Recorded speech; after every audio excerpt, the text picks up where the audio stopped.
back, guys, to today's episode of Finding Love. So I said I'll talk about courtship, why courtship is important before marriage. But first, let me check my fresh. Okay. Just kidding. Okay.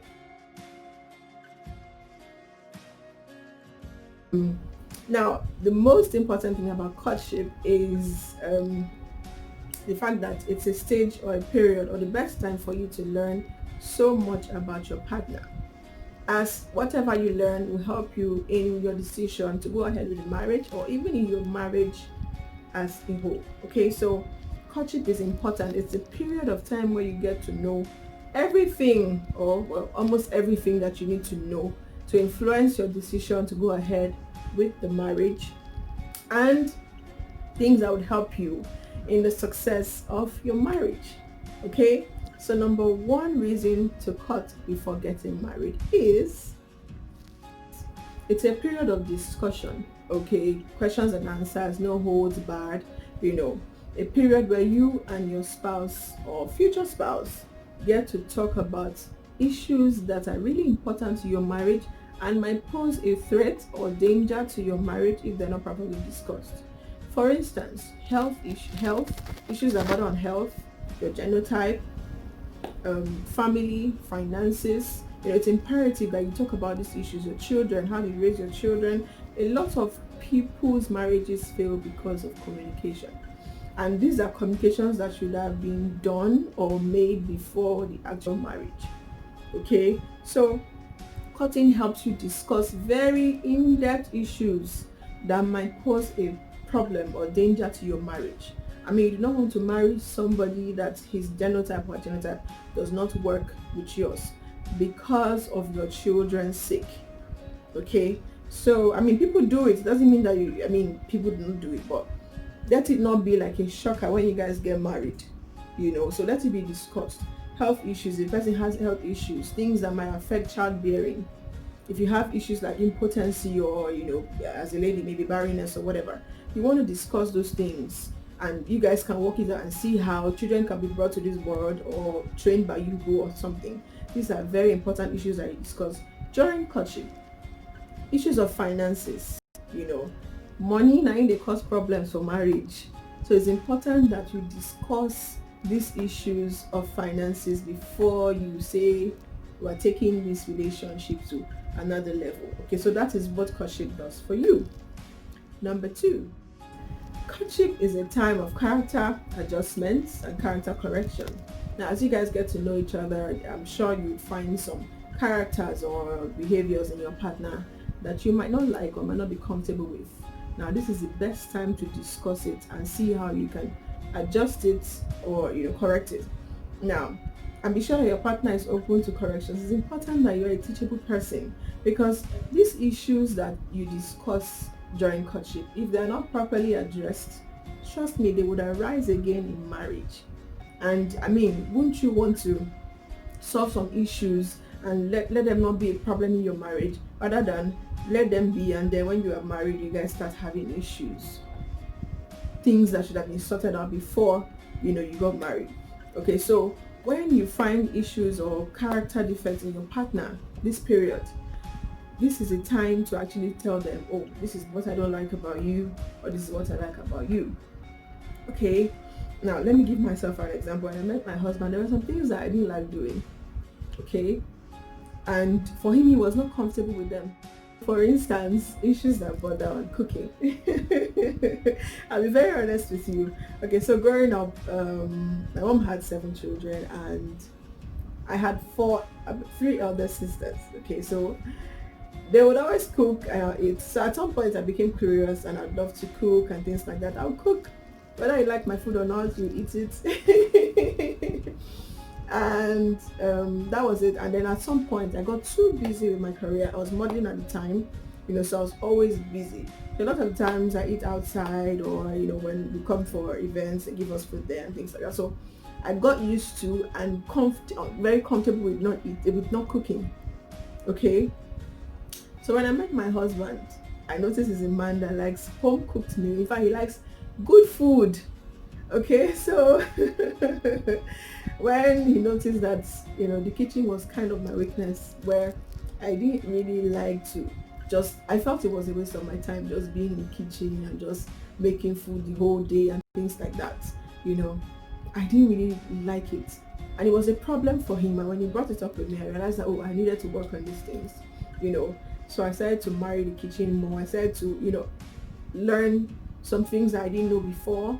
I married YouTube, started learning some things, delicious delicacies. Even he knows how to cook. So he taught me some things.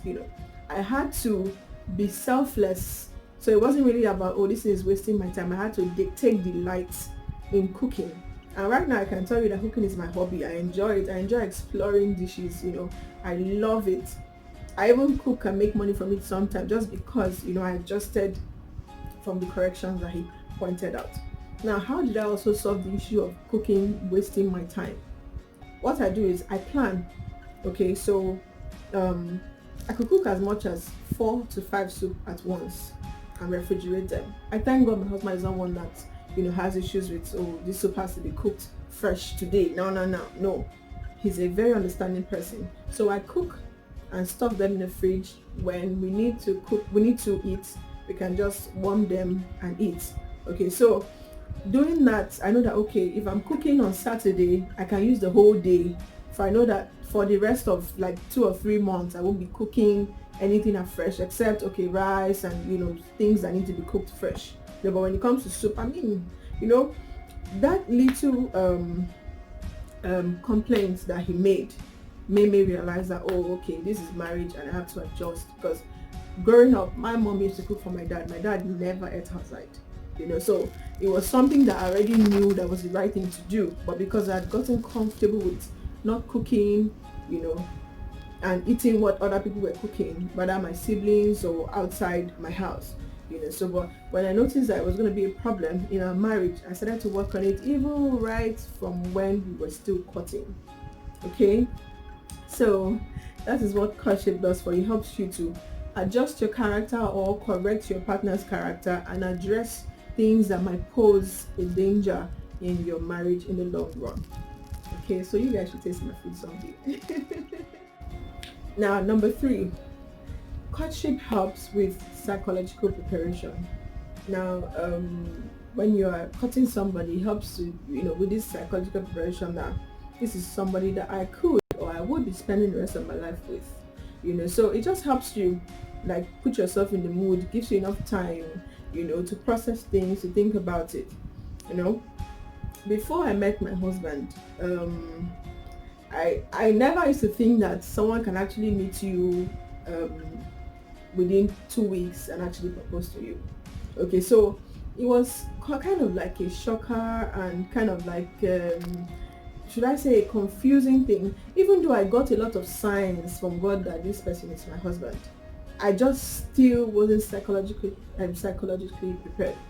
But guess what? The period we courted, the time that I used to get to know him, from the 16th of March 2016 that he proposed to the 6th of May 2017 I got married, gave me enough time to prepare my mind psychologically. Gave me enough time to see that, okay, well, this person is going to be my husband, and it helped me to get ready, it helped me to make up my mind, it helped me to drop some things, it helped me to, embrace it more. Okay, so that's what courtship does for you. So it's not something that you should actually skip, especially for your psychology's sake. Some people get into marriage without courting, and for the first 3, 4, 5 years of their marriage, they still don't understand why they actually married or why they actually entered, marriage with such a person. Okay, so it's important that you court for your sake, for your own, for psychological preparation. So for instance, if you're a lady that has courted a guy for a while, you notice that he's kind of hot-tempered, as you guys are courting, it just you would not begin to understand or see how you can actually manage this person as a husband. Or if it's the other way, if your wife is, or your future wife to be, is hot-tempered, as you guys court, it helps you to see if you can actually manage, or how you can even actually manage this character traits of this person. If it's something you can actually manage, and how you can actually manage it. That's psychological preparation. Okay, this person is hot-tempered, how can we manage this thing? So it's not like, oh, you guys are married and then I mean, you discover that this person is hot-tempered, so that's what courting does for you. It helps with your psychological preparation. Okay. Number 4, during courtship, that you and your partner should talk about issues that were down your past. Okay, because the devil is very tricky and very funny. Okay, there might be some things about your past that might come up in the future that your husband or wife might not be comfortable with when they hear about it, and might cause serious trouble in your marriage. Okay, so if you have set yourself and you know that this thing is important or necessary for my partner to be aware of before we get married, it's important that during courtship you tell them, I mean, for instance, if you're a lady that's, sorry for want of a better example, have maybe done some abortions that have affected your womb, maybe childbearing, it's important that you let your future husband know while you are courting that, oh, this is what happened and this might be a problem.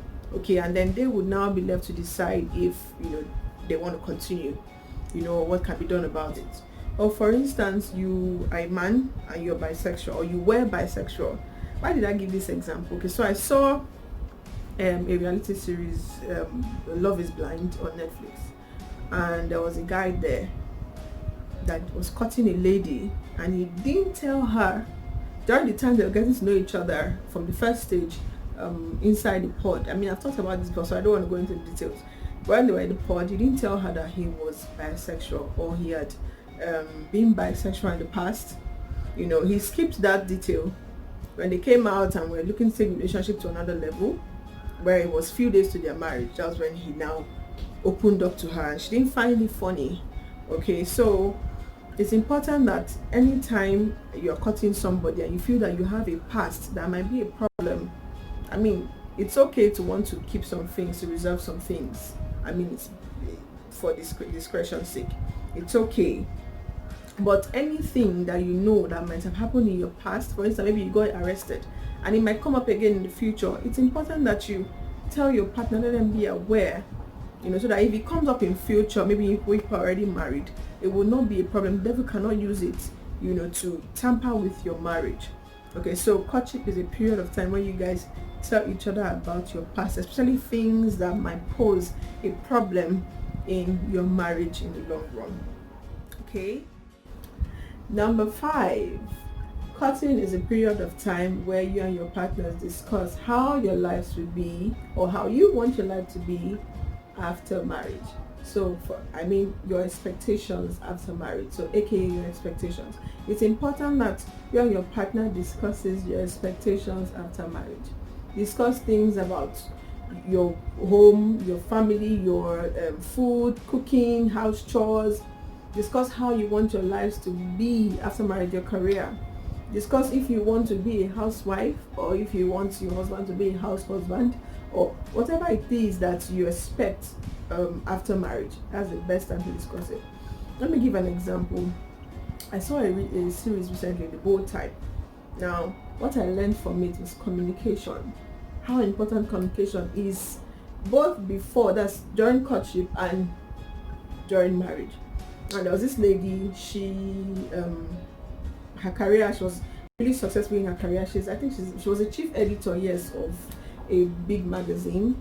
And I got to find out that for about 15 years of her career, her husband had been at home, a house husband, taking care of the kids, doing home stuff. And he was not comfortable with that. But he didn't let her know. So resentment just started to build up and build up and build up until the marriage crashed. And that was when they said to discuss separation, and then much later they discussed these things and everyone was happy. He went on to pursue his photography career, and then she saw how she could actually also compromise to see how she could spend some time at home with the children, or bring them to the office or whatever. But at the end of the day, they're both satisfied with both of them pursuing their careers. Okay, so if they had discussed their expectations before their marriage, they wouldn't have had to go through that phase of resentment and wanting to go their separate ways and things like that after 20 years of marriage. Okay, so that's why it's important to discuss these things. There's some ladies that want to be housewives, when they get married, they don't want to work. You should tell your husband, even if at the time you have a job, but you just admire being at home, putting the house in order and looking after the children, because you feel that will give you enough time to raise your children. Discuss it while you are still cutting, because the man in question might want financial support from you. So you just taking a rash decision after marriage might, just tear things apart. So it's important that you say, discuss with your spouse, always your future spouse, while you're cutting, what your expectations are. Even the issues of housemates, if you would like to use a maid when you're married, or if you would like to do the house chores. There are some people, like my sister, she would rather use her hand to put her house in order, wash everywhere, clean up everywhere, wash her clothes, than employ a maid. And that's coming from experiences that people's experiences that she has heard of, and it has shaped her mind. This is what she wants. Now, some men would not like the idea. They would like to have a maid so that their wives can rest. Okay, but these are issues that you should discuss. Oh, I want a nanny. Oh, I don't want a nanny. I cannot stress myself. Oh, I don't want you to stress yourself. Things like that. Discuss them so that they don't now end up building resentment in the marriage.